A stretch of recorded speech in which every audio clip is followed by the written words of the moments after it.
أعوذ بالله السميع العليم من زوال الإيمان ومن شماتة الأعداء ومن الشيطان الرجيم ومن الشيطان اللعين إنه من سليمان وإنه بسم الله الرحمن الرحيم. الحمد لله الذي خلق السماوات والأرض وجعل الظلمات والنور ثم الذين كفروا بربهم يعدلون. الحمد لله الذي بيده الملك وهو على كل شيء قدير، الذي خلق الموت والحياة ليبلوكم أيكم أحسن عملا وهو العزيز الغفور. الصلاة والسلام على أشرف المرسلين سيدنا ومولانا محمد عبده ورسوله أرسله الله نبيا ورحمة كافة للعالمين.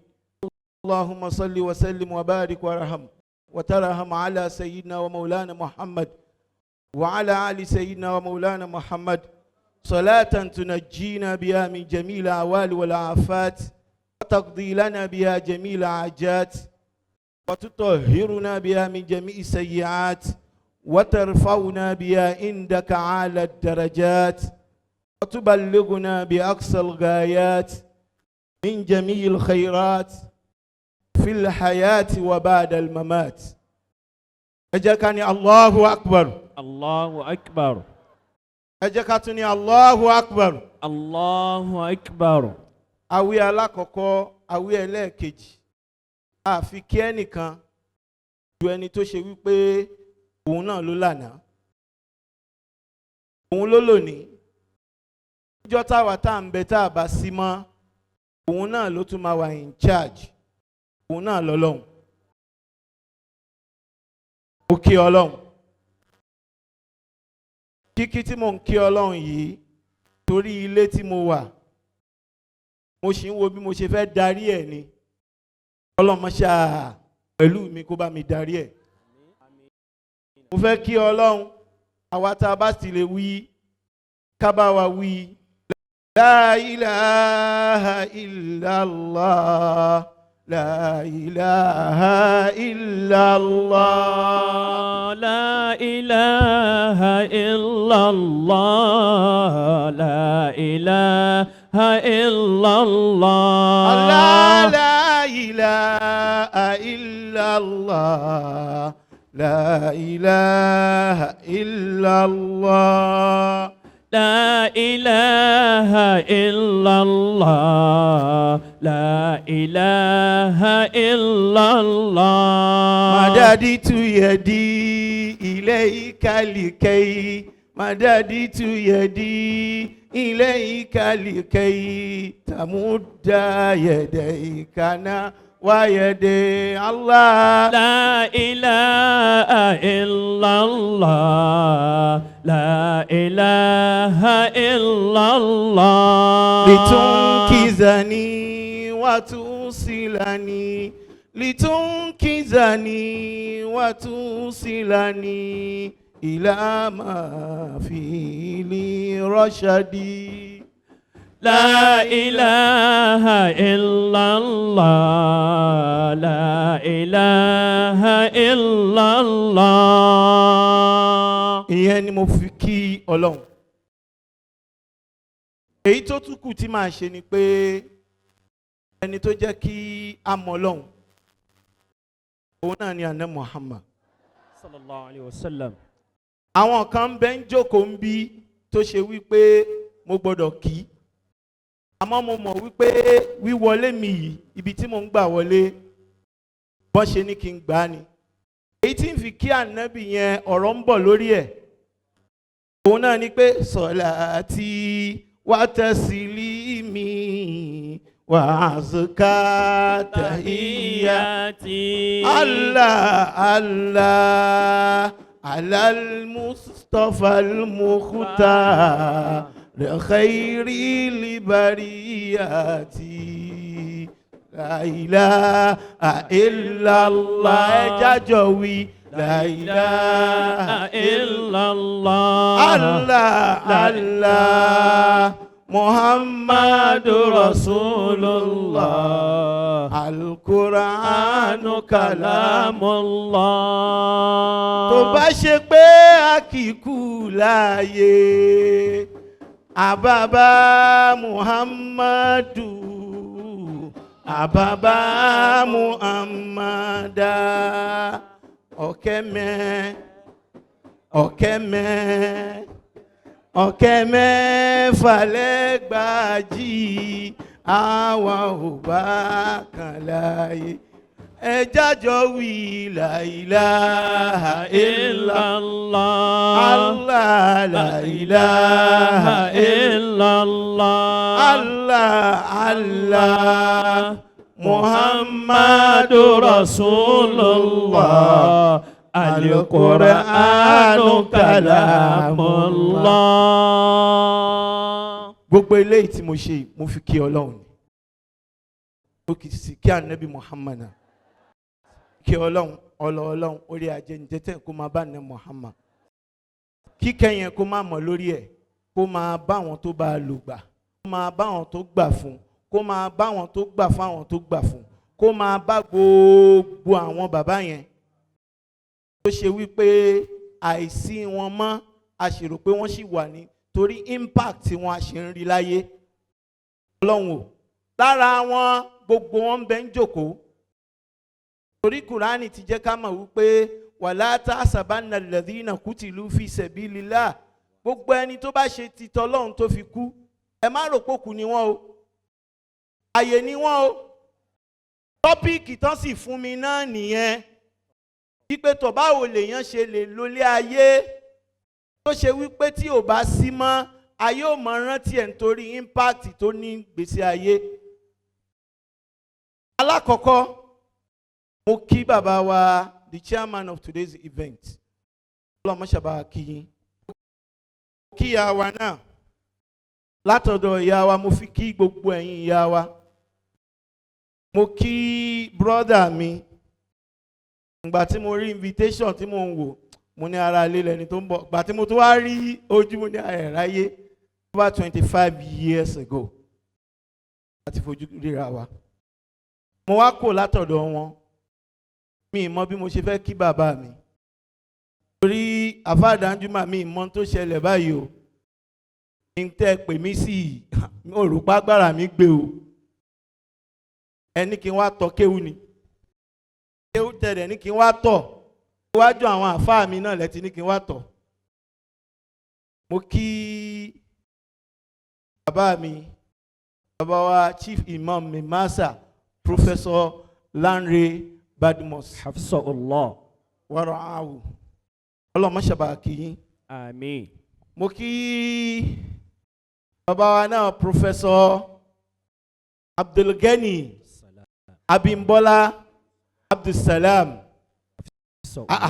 Èmi bàbá bùbé ẹ̀yin lẹ fẹ́ sọ fún mi. Ìgbà tí mo wà ní KAIS, bàbá ò rántí. KAIS ni mo wà, College of Arabic and Islamic Studies. Ní Legal Studies kan ti secondary school. Prof wà ní KAIS ńgbà yẹn. So àwa máa rí wọn, tá bá fẹ́ lọ ṣe lecture, a máa rí wọn ní KAIS ńgbà yẹn náà ni Professor Ajétúmọ̀bí jẹ́ Provost. Ọlọ́mọ ṣàbà mi kí yín. Àmín. Mo kí brother mi. Tó yẹ pé kí n tún kí yín ni, n tí mo ké yẹn ó ní ìtumọ̀. Kàsídà tí mo dá yẹn ó ní root. Kọ̀sídà yẹn náà mo fi kí yín. Ó kí gbogbo wa lọ́kùnrin àti lóbìnrin. Kí ẹ̀gbọ́n mi. Ó wá ṣe ìṣojú olórí gbogbo tí ń jẹ́ ọmọ Ìmáàmù Kadara lónìí. Òun náà ni brother wa Alhaji Abdul Mumin Yugot. Wọ́n kàn gbọ́ pé mo ti lọ Sékòó láti 1986 tí bàbá ti kú. Mo parí first degree ńlọrin. Mo lọ sí Sokoto, láti Sokoto padà sí LASU, ó wá di PhD holder. Wọ́n wá ní wọ́n wá ń pè ẹ́ pé kó wá sọ̀rọ̀. Ń débẹ̀, èmi ò mọ̀ sọ̀rọ̀. Ìfẹ́ ìjọmọ ìyá náà fi débí. Ọlọ́run ṣàbà mi kí yín. Àmín. èyí tó ṣe ìṣẹ̀lẹ̀ ọlọ́run má ṣàbà dáwọ́ ẹ̀dó. Àmín. mo wá kí gbogbo wa pé asalaamu alaykum wa rahmatulahi wa barakatuh. Wa alaykum assalam wa rahmatullahi wa barakatuh. ìtàn fún mi pé kí n sọ̀rọ̀ lórí ẹ̀ òun ni poverty, unemployment, entrepreneurship in Nigeria. Kí ni Islam sọ lórí ẹ̀? lẹ́yìn ìgbà tí mo ti kí àwọn tó yẹ pé kí n kí, mo fẹ́ béèrè nǹkan kan lọ́wọ́ wa. àwa tá a jẹ́ ìyá àtàwa tá a jẹ́ bàbá, mo fẹ́ dárúkọ àwọn ẹnìkan, ọ̀rọ̀ ń bọ̀ lórí wọn. nǹkan tẹ́ bá rántí ń pa wọn, ẹ mú dání. alákọ̀ọ́kọ́ òun là Nábì Muhammad. àwa tá a ti lọ sí hajj, níbo náà júwe fún wa pé bo ni ilé Ànábì Muhammad. lẹ́yìn ìgbà yẹn, Abubakar, Umar, Uthman àti Ali, gbogbo àwọn yìí wọ́n ti wá, wọ́n ti lọ. àmọ́ kí ló dé tó ṣe wípé àárí wọn, àmọ́ nǹkan kan tán ṣe ó sì ń wúlò fáyé lónìí?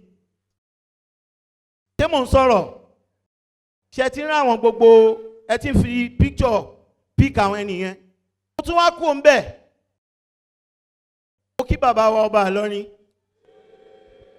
káwí lẹ́ẹ̀mẹ́ta ṣéèwù, káwí lẹ́ẹ̀kan sí ṣéèwù, ẹ bá mi fẹ́ ọ̀kọ̀kún ṣéèwù. wallahu ya'simuka minan nas la takhafu darakan wala takhsha wala hawla wala quwwata illa billah. tẹ́ bá rántí ilé yẹn, bàbá tó wà láyé ibẹ̀ lónìí, kí ló dé tán ṣe wà láyé yẹn? ta ló jẹ́ ẹni tó kọ́kọ́ lu ààyè yẹn? kí ló dé tó ṣe wípé àtàrà Ìgbẹ́tì, àtàrà Ìsẹ́yìn, àtàfà Àṣọlágbẹ̀rú, kí ló dé tó ṣe wípé gbogbo wọ́n wá juwọ́jú sẹ́ẹ̀lẹ̀ fún bàbá náà? ṣé ń wo bọ̀? mo tún kò ń bẹ̀. ààrí kínní ni àwọn pictures yẹn wà ń bí tí mo fẹ́ kó ní kálukú wa ká máa picture ẹ̀ láàrin ara wa, lórí wa, wípé kí ló fà á. mo tún fẹ́ béèrè, ẹ bá ti kú ò lẹ́bàá òkè kúrá, ẹ ń lọ òde bolókù, òde àfáàndá, ta ní jà fáàndá? Rahimahullah. níjọ́ ò làfáàndá ti kú, àmọ́ impact àfáàndá ṣì ń bẹ láyé. bẹ́ẹ̀ bá kú òun bẹ́ẹ̀, ẹ bá dé Mọ̀sìngbá, ẹ gba òkèkèrè wọlé, àfáà Tájù Làdábì, Rahimahullah. ẹ kàn lé wọn. níjọ́ òun náà ti lọ ṣáà bá wọn láyé ni. ẹ bá kú òun bẹ́ẹ̀, Àlájì Àgbà, kí ló dé tó ṣe wípé wọ́n ti lọ? àmọ́ in tí wọ́n ń ṣe ó sì ń wúlò.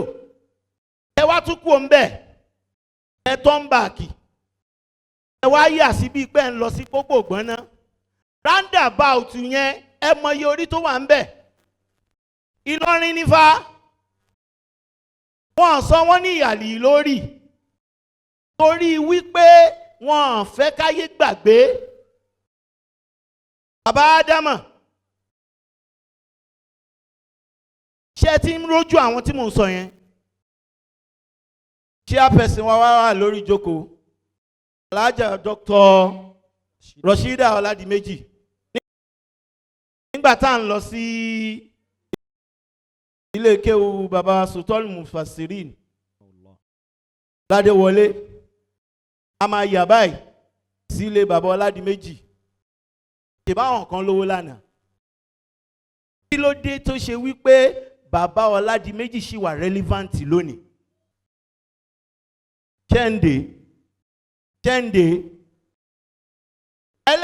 another one tí mo fẹ́ sọ, níbi nǹkan bíi 35 to 40 years ago, ẹ bá ka ilé kọ̀ọ̀kan nílọrin, tipátipá lẹ́ẹ̀fì ọmọ mẹ́wàá tó ṣe wípé ó jáde nílé ẹ̀kọ́ gíga. àwọn tán bá jáde, èyí tí ò bá lọ ABU, ní Zaria a lọ card poly, èyí tí ò bá lọ card poly a lọ ATBU Bauchi, èyí tí ò bá lọ ATBU Bauchi a lọ Unimed Maiduguri.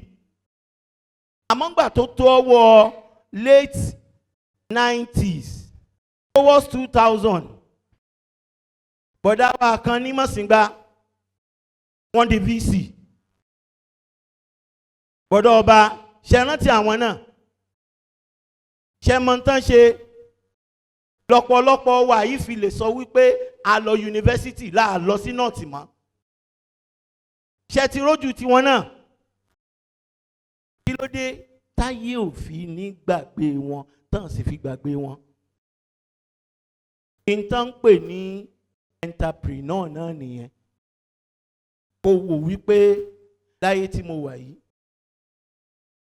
agbègbè yìí, kí náà fẹ́ kí náà láàkì, kí la lè ṣe sí. Táyé ò fi gbádùn ara wọn, tèmi náà gbádùn ara mi, torí pé aró orókùn ó má dàbí òwe. Èèyàn wá jókòó, ó wá rò wípé nǹkan kan ní nǹkan tó ṣe wípé ó láàyè ń bí, kó wá bó ṣe máa fíìlì gàgá yẹn. Tí entrepreneur wà fún nìyẹn o. Tábà wá ní entrepreneur lọ́dọ̀ àwọn tó ṣe wípé elédè Gẹ̀ẹ́sì, ambition tiẹ̀ àbí motive tiẹ̀ ni wípé ó fẹ́ bear risk. Tó bá dẹ̀ bear risk yẹn tán, in tó ń wá ní profit. Lọ́dọ̀ àwọn elédè èbó, the westerns, in táwọn wà after ni wípé kóhun ṣáà máa jèrè bó ṣe wù ú. Dádìrákà ò rá mi, àkànmú ni ò kàn mí. Gbogbo ohun tí ó fi jẹ owó títí lòun wà after. Àmọ́ lọ́dọ̀ títí wa, Ànábì Muhammad, òun là kọ́kọ́. Wọ́n ti kà á, kò nídìí kí n jánẹ́sì kankan, kò nídìí ajánẹ́sì kankan. Àfáà tó ka kéwú fún wa. Quran chapter 28 verse 77. Suratul Qasas, wabtaghi fima ataka Allahu daral akhirah. Wọ́n ti sọ fún wa lórí rédíò. Ọlọ́run ní pé tọ̀ gbogbo tó bá wù kó ṣe láyé o. Wabtaghi fima ataka Allahu daral akhirah. Pèsè fún ibi tó ń lọ tí ò níjọ́ tó dé. Tó bá wá fẹ́ pèsè, ìpèsè tó fẹ́ pèsè yẹn o, wala tansa nasibaka mina dunya. Ó gbọ́dọ̀ gbàgbé pé olójúṣe tó gbọ́dọ̀ ṣe nílé ayé o. Ojúṣe oníkálukú òun ni wípé gbogbo ibi tó bá wà kó jẹ́ wípé àwọn èèyàn gbádùn ẹ̀. Tí ò bá sí mọ́ kó níṣẹ́ kan tí ó ṣe, táyé òfin ní gbàgbé ẹ̀. Kí ló dé tá a fi gbàgbé Ànábì Muhammad? Kí ló dé tá a fi gbàgbé bàbá Ádámà? Kí ló dé tá a fi gbàgbé bàbá wa ní Mọ̀sìngbà? Kí ló dé tá a fi gbàgbé ilé gbogbo àwọn ẹni rẹ̀ yẹn? Bàbá mi Masada, àná iṣẹ́ wo náà rí ṣe? Ilé mélòó náà kọ́? Àmọ́ àwọn tó ní tòní tá a pè ní pé tọ̀ wọ́n dá nǹkan lẹ̀, kéèyàn dá lé iṣẹ́ lẹ̀ nìkan kan náà ń pè ní entrepreneurship. Tó bá dá lẹ̀, gbogbo ohun tó ṣe tó fi rí, tó fi mọ rówó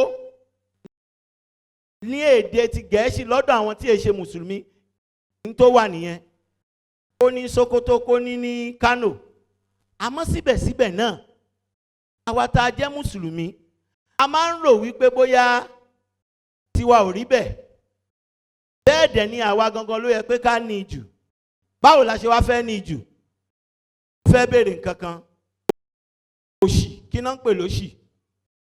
Ọlọ́mọ fòṣì ta wá. Òṣì ò ṣe é ṣẹ̀sìn. Ọlọ́mọ ta wá lóṣì. Lẹ́yìn ò bá ti rí jẹ, oúnjẹ mẹ́ta náà ní ká máa jẹ, tàárọ̀, tọ̀sán àti talẹ́. Ẹni tó ṣe wípé ó fẹ́ dìde ń sàrì, orí tí ó jẹ, ń tí ń di òṣì nìyẹn. Ó láwọn dátàsì tó yẹ pé mo fẹ́ kà àmọ́ jòkó yìí gbogbo àwọn tó wà lẹ́yìn tèbù yìí àtàwọn bàbá wa wọ́n ní gbogbo dátà yẹn lọ́wọ́. bàbá tún wá ní òṣèré ẹni tó ṣe wípé Ọlọ́run kọ̀ǹsídà rẹ̀ wípé lára àwọn ni òun lòun dá. àwọn kan wà bẹ́ẹ̀ torí pé Kùránì ti sọ fún wa pé àwọn yẹ́kìsì múnà ràmátà rọ̀bíkà nánú kọ̀sámúná ṣé èmi ni ẹ̀yin lẹ́ ń pín àánú ni àbẹ́mi ni mò ń pín. bẹ́ẹ̀ dẹ̀ ni ẹ mọ̀ ní ìjura yín lọ ni. àmọ́ ayé tá a wà yìí nígbà kan wọ́n sọ fún wa wọ́n ní pele mẹ́ta làwa tá a wà láyé. ẹni tó ní àwọn olówó ẹni abiyì, àwọn tí ò ní rárá,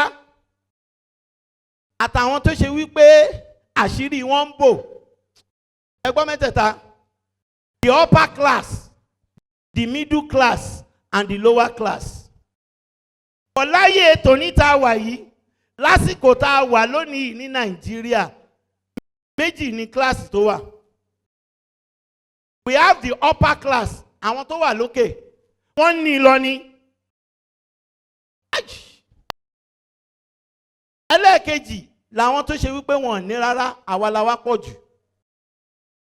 nígbà tá a pọ̀ yẹn ni ò jẹ́ kó ṣe wípé àwọn ọmọ ẹ̀dẹ́ ènìyàn, àwọn ọmọ wa wọ́n ríṣẹ́ ṣe. ìgbà kan lẹ máa ní tá bá lọ sí school a máa ríṣẹ́. ìsìn ní Nàìjíríà first degree pure water ni. pure water ni. àwọn èèyàn ò dẹ̀ fẹ́ gbà ẹ́. bàbá wa chairman sọ fún wa wípé iṣẹ́ ìjọba kò ṣe wọ̀. ayé ìgbà kan ní iṣẹ́ ìjọba, àwọn tó wà nínú iṣẹ́ ìjọba gan wọn fẹ́ kú ò, wọ́n lọ yí birth certificate. ṣe tún ṣe yẹn bẹ́ẹ̀ ká tún wá kú lórí yẹn. iṣẹ́ tẹ́nì kọ̀ọ̀kan dálẹ̀ tó gba àwọn èèyàn sí láti lè bò wọ́n láṣìírí kó máa sọ owó oṣù fún wọn. àwọn tó gbà síṣẹ́ yẹn gan náà jẹ́rùn. inú níbí ni wọ́n fi kan hàn mí lórí Facebook, fọ́tò ni àbí fídíò ni. ilé ẹyin tẹ́ni ẹlẹ́ni dákalẹ̀, obìnrin bíi mẹ́ta wọ́n wá kó ẹyin sínú ọmú sínú aṣọ, wọ́n tún kó sórí. ògóòtà ó wà láàárọ̀ pé ìyẹn wà bẹ́ẹ̀. Kùránì wá ní gbogbo eléyìí tí mo ti sọ kalẹ̀ yìí, gbogbo eléyìí tá à ń sọ yìí, ọ̀rọ̀ àríṣẹ́ àdáṣẹ́lẹ̀ níbi tá a wà lónìí kìí ṣe ọ̀rọ̀ pé mo ní sàtífíkèètì o. sàtífíkèètì ò ṣe o. sàtífíkèètì ò ṣe o. a bìlíìfù lórí páálí, àmọ́ Nàìjíríà lónìí páálí yìí ò ṣe. ìgbà kan la máa lọ tò sí trade bank lọ́jọ́ ọba, ṣe rántí? ìsín nínú ilé yín ẹ lè ṣe ní tẹ́ bá fẹ́ ṣe. ẹ̀rọ alùjára wọn ti wà káàkiri. ẹni tó ń ṣe bàtà nílọrin ó lè ta bàtà fẹ́ni tó wà ní UK. ibi táyé wà ń sin nìyẹn. kí wá ni a lè ṣe ni pé gbogbo àwa òbí àtàwọn tá a nífọ̀n léèkánná ní Nàìjíríà wípé tọ̀ káwa náà wo kí ni a lè ṣe tí orúkọ wa kò fi ní jẹ́mọ̀ ní gbàgbé. mo fi picture kan síbí torí mo mọ̀ pé Ìlọrin ni mo wà and I'm less concerned about politics. picture ẹni tí mo fi sí picture man tó wà lẹ́kọ̀ọ́ yẹn ni gbogbo wa ti mọ̀, mi ní sọ jù bẹ́ẹ̀ lọ. ẹ wo ntọ́kùnrin yẹn ṣe, ẹ wo iye iṣẹ́ tó dálẹ̀, kódà bó jalè tí Islam láà gbọ́dọ̀ jalè, àwọn tí ń jẹ lábẹ́ wọn ò ní fẹ́ kó ṣubú. gbogbo àwọn ọmọ wa, àwọn ẹ̀gbọ́n wa, àwọn bàbá wa tán ti wá dárú kan bẹ́ẹ̀ lẹ̀, Ọlọ́run mọ́jọ parun ṣojú wọn, mọ́jọ parun lẹ́yìn wọn. ọ̀nà tá a fi lè ríṣẹ́ wípé tọ̀ káwọn ọmọ wa kán lọ múṣẹ́ ọwọ́ ní kúnkúndùn. gbà táwọn kan ń lo fóònù, mo mọ̀ọ́mọ̀ má lọ̀rọ̀ òyìnbó rárá, wọ́n lẹ́nìkan ló ní Facebook ó drop out kìnnìkan àwọn èèyàn wá pọ̀ ńbẹ̀. ó provide the solution ni. entrepreneur máa ń provide the solution ni. ìjọba ò lè dá a ṣe. Ibi tí wọn náà bá wà, Kùránì ní wàlá tansa nasibaka mina dunya. Má gbàgbé ìpín rẹ̀.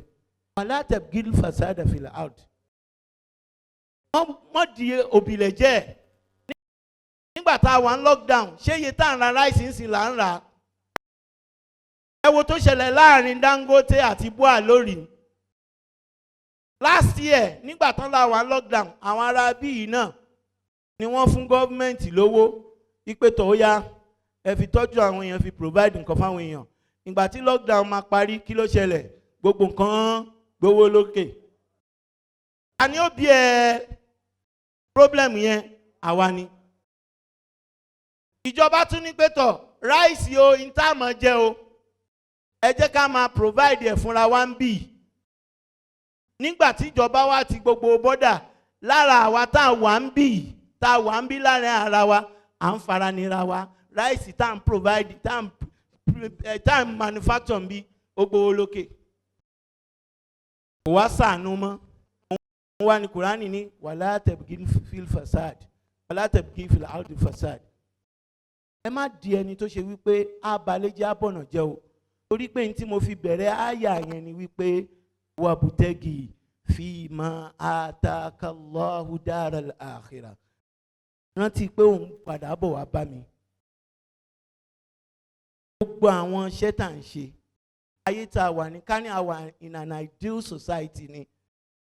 Kò yẹ pé kó sí òṣì láàrin wa, nítorí pé kí ni gbogbo ohun tó bá yẹ pé ká ṣe, àmánà lálákọ̀ọ́kọ́ àti bẹ̀rù Ọlọ́run. Wọ́n á béèrè lọ́wọ́ Àlí níparí ẹ̀ pé tọ̀ kí náà ń pè ní bẹ̀rù Ọlọ́run. Àlí ní al-khawfu minal jalil, ní ká bẹ̀rù ẹni tá a rí tí ń rí wa, ká bẹ̀rù ẹni tó dá wa tá a lè rí tá a lè dá. Wal amalu bitanzil, ká sì ṣiṣẹ́ pẹ̀lú tí ń bẹnu Al-Qur'ani. Lára tí ń bẹnu Al-Qur'ani ní pé tọ̀ owó èlé a gbọ́dọ̀ mọ́ gbà á. Àmọ́ ní Nàìjíríà tòní, tó bá fẹ́ dálé iṣẹ́ kan lẹ̀, agbára rẹ̀ ó ka, ó gbọ́dọ̀ lọ sí báǹkì. Tó bá wá dé báǹkì, wọ́n wá fún ẹ ní interest tó mọ̀ san. Tí ìwọ náà fẹ́ jẹ èrè àjẹpàdúdé. Ìgbà tó bá fi tajà, àwọn wo ni ó mọ̀ nira fún? Àwọn tó wà ń sálẹ̀. Al-istidadu li yawmi rahil. Ìbẹ̀rù Ọlọ́run tí a fi lè ṣiṣẹ́, tá a fi lè dá nǹkan lẹ̀, táwọn èèyàn fi gbádùn wa, tán gbádùn ayé, táwa náà bọ́ lọ́run nírọ̀rùn, ni wípé ká rántí pé o ìjọ kan ń bọ̀ tá a ní sí mọ́ o. Ní tó débí láàárọ̀ yìí, ìtẹ́ ni mo lọ. Ìtẹ́ ni mo lọ. Ìyàwó àbúrò mi, oyún oṣù 7, àti ìyá àtọmọ la lọ sí. Kí wá ni mo fẹ́ fàyọ ń bẹ̀? Níbi tá a ti ń sin láti rí àwọn bíi 4 míì wọ́n gbédé tí wọ́n ti tàn. Àmọ́ àwọn tí mo sọ fún yín níbẹ̀rẹ̀ yẹn, kí ló dé tá a fi gbàgbé wọn? Wọ́n wo ọjọ́ iwájú, wọ́n rìn jáde. Bàbá Alágége kúrò nílọrin, ó lọ bo Èkó. Bàbá Mọ̀sígbà ń kú òǹbo Ìlọrin, wọ́n lọ sí Èkó, wọ́n tún padà sí Ìlọrin. Ṣéhù Tájùl Àdábì ń boná sí wọ́n sí. Bàbá Àsàlá ti ń kọ́ gbogbo wọn. Wọ́n jáde, wọ́n rìn, wọ́n lọ. Wọ́n wá rántí wípé níparí ẹ̀ ní wípé kìí ṣe lé wọ́n fi mọ̀yàn lẹ́ni tó nípa láyé. Kìí ṣe lé o. Kùránì níparí ó sọ fún wa pé alam tara kaifa fa'ala rabbuka bi'adin ramazatil imad. Àwọn àdáwà mọ̀ tán dáwò ni, àwọn náà lọ́lá, wọ́n fi lé kọ́nà jọ. They built palatial buildings. They wore gorgeous dresses. Rani wani allati lam yukhlaq mithluha fil bilad. Àrírú ẹ̀ ilé tẹ́ ń fowó kọ́ táwọn kan banújẹ́ lónìí, tó bá fi di ọdún 10 yóò di old house. Allati lam yukhlaq mithluha fil bilad. Kùránì tó wá ní wasamuda alladhina jabu sakhara bil wad wa fir'auna zil autad. Ìwọ tọ́lá ń bẹ lọ́wọ́ ẹ̀ lónìí, ó rántí àwọn kan ti ní jù ẹ lọ. التي لم يخلق في البلاد وثمود الذين جابوا الصخر بالواد وفرعون ذي الأوتاد الذين طغوا في البلاد. فرعون هنا operates ó dẹ̀ corrupt ilé ayé. فأكثروا فيها الفساد. wọ́n balẹ̀ jẹ́, wọ́n bọ̀nà jẹ́, owó gùn wọ́n, àmọ́ wọn rántí ni pé وتلك الأيام نداولها بين الناس. Life is in rotation among men. Àwọn kan ti lọ lánàá, wọ́n ti lọ. Àwọn kan ní lónìí fractional part of today ní títí wọn. Tó bá dọ̀la ti tọ́nà ẹlòmíì ni, àmọ́ èyí tó bá ṣe tó fi dun ayé nú, tó fi invest lórí àwọn èèyàn, ní ò ní jẹ́ intayó gbàgbé o. Fir'auna zila alladhi taghaw fil bilad fa aktharu fi al-fasad fasabba alayhim rabbuka sawtan adab. Kí wá lọ́lọ́run fi parí ẹ̀? Inna rabbaka labil mirsad. Subhana rabbika. Allahu akbar. Ẹ bá ní gbé Ọlọ́run tóbi dáadáa. Allahu akbar. Agbádùn ọ̀rọ̀ yìí ó sì yanjú, ó sì kílíà. Alhamdulillah. Bàbá wa náà tí wọ́n bá wa sọ Dr. Sidiq Uthman. Lèmi ó bá ìta mu àmọ́ kò ní bá ilé mu. Bẹ́ẹ̀ni. Wọ́n bá Kadà mu, wọ́n tún bá ilé mu. Wà òkè. Kódà ńgbà tẹ́ tún wá kí kàsídà bàbá mi mọ́lẹ̀ mu. Ilé náà tún ni. Ọlọ́run ò ní jẹ́ máa padà sí ibú láéláé. Amina. Ọlá àfẹ́ tọ́lọ̀ ní sànà Muhammad. Sallallahu alayhi wa sallam. Àwọn ni àlùfáà onídàálẹ̀ à ń pè ní Lasanun. Wọn kì í ṣe Lakanun. Ẹlòmíì bá ń sọ̀rọ̀ yóò ṣẹ̀ṣẹ̀ máa ṣàlàyé tó ń wí ni torí tí ń wí tẹ́lẹ̀ náà lójútùú. Ọlọ́run ò ní jẹ́ máa padà sí ibú láéláé. Àmín. Ẹ má bínú o, kì í ṣe pé àwọn èèyàn ń bínú yín o. Àmín inú àwẹ̀ bí tí máa rí. Àmín ya Allah.